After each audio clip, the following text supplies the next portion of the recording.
भारतीय सम्राट सेना वतीने अकोला जिल्हा अधिकारी मार्फत माननीय एकनाथजी शिंदे मुख्यमंत्री महाराष्ट्र यांना निवेदन सादर। भूमिहीन ई क्लास अतिक्रमणधारक शेतकऱ्यांच्या न्याय मागण्या पूर्ण करण्यासाठी दिनांक 25 मे 2023 रोजी अकोला जिल्हाधिकारी कार्यालयासमोर भीक मागो आंदोलन। आज रोजी जे अन्यायग्रस्त शेतकरी लोक आहेत त्यांच्यासाठी इथे काय भीक मागो आंदोलन ठेवलेलं आहे। हे शासन आणि प्रशासन त्यांच्या जमिनी हिसकण्याचे प्रयत्न केले होत आहेत, पण शासन आणि प्रशासनाला हे माहित नाही जर या शेतकऱ्यांच्या जमिनी हिसकल्या तर काय यांच्यावर अशी भीक मागण्याची वेळ येईल। आज जे आम्ही 1-2 रुपये काय म्हणतात याच्याकडून भीक मागून जमा करू आणि ते काय मुख्यमंत्री साहेबांना काय म्हणतात मनी ऑर्डर करून आम्ही पाठवू। एकीकडे मुख्यमंत्री साहेब अतिक्रम धारकांबद्दल आपुलकी दाखवतात किंवा अतिक्रम धारक लोक आहे आम्ही यांना त्रास देऊ नये, GR प्रमाणे यांच्या जमिनी काय म्हणतात नावावर करू। आज मी 4-5 जिल्ह्याचे दौरे या अतिक्रम धारकांचे घेतले। ते 1991चा GR आहे आणि 2011चाही GR आहे आणि हे जे अन्यायग्रस्त अतिक्रम धारक GR मध्ये बसतात, पण जिल्हाधिकारी साहेबांनी त्यांची साधी दखल घेतली नाही। हे जे तहसीलदार साहेब आहेत त्यांनी त्यांची काय दखल घेतली नाही। आज यांचे मनमानी कारभार चालू आहे। हे शेतकरी लोक जातात जिल्हाधिकाऱ्याकडे सांगतात आम्ही GR मध्ये बसलेले आहोत, GR मध्ये आमचे पुरावे आहेत, आमच्या जमिनी नावावर का नाही झाल्या।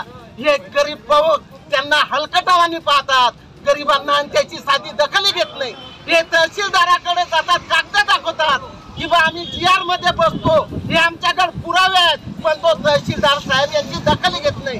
आता यांनी कोणाकडे जावं हे समजत नाही, पण या भीक मागो आंदोलनातून 1-2 रुपये आम्ही यांच्यासाठी जमा करू आणि काय म्हणतात मुख्यमंत्र्याकडे पाठवू किंवा मुख्यमंत्री साहेब हे जे तहसीलदार लोक जिल्हाधिकारी लोक तुम्ही बसवले हे जनतेला न्याय देण्यासाठी बसवले की जनतेवर अन्याय करण्यासाठी बसवले। आज ही एक देशाची शोकांतिका वाजते। आज हे अतिक्रमण धारक आहेत म्हणून आपले पंतप्रधान लाडके नेते मोदीजींनी पुऱ्या देशात फुकट अनाज वाटलं, पण त्याच्यात 35% अनाज या भूमिहीन शेतकऱ्यांचं होतं। या अतिक्रमण धारक शेतकऱ्यांचे तर यांनी सत्कार करायला पाहिजे। आज अकोला जिल्हाधिकारी कार्यालय येथे 1 दिवसीय भीक मागे आंदोलन आम्ही करण्यात येत आहे। तरी आज सर्व जिल्ह्यातून मोठ्या संख्येत भूमिहीन ई क्लास शेती करणारे शेतकरी मोठ्या संख्येत उपस्थित झाले।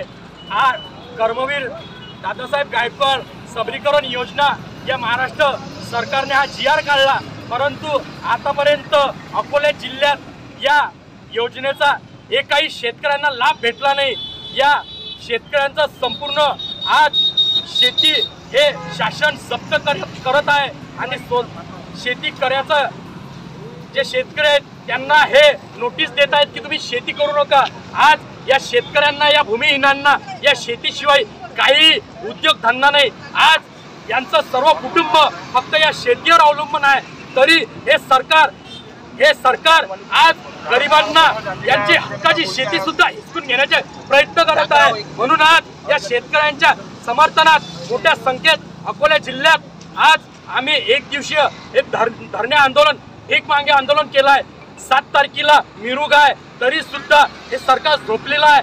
या शेतकऱ्यांना यांच्या मालकीची जमीन कधी देणार हा प्रश्न आम्ही या सरकारला करतो। समाज कल्याण विभाग एकीकडे GR काढते आणि भूमिहीनांना आम्ही शेती देऊ, 2 एकर बागायती 4 एकर कोरडवाहू शेती देऊ, परंतु ही शेती आतापर्यंत कोणाला दिली हा प्रश्न आम्ही या सरकारला करतो। एक तर या सरकारने या शेतकऱ्यांना आता डायरेक्ट घोषणा केली पाहिजे की आम्ही फक्त तुम्हाला आश्वासन देतो।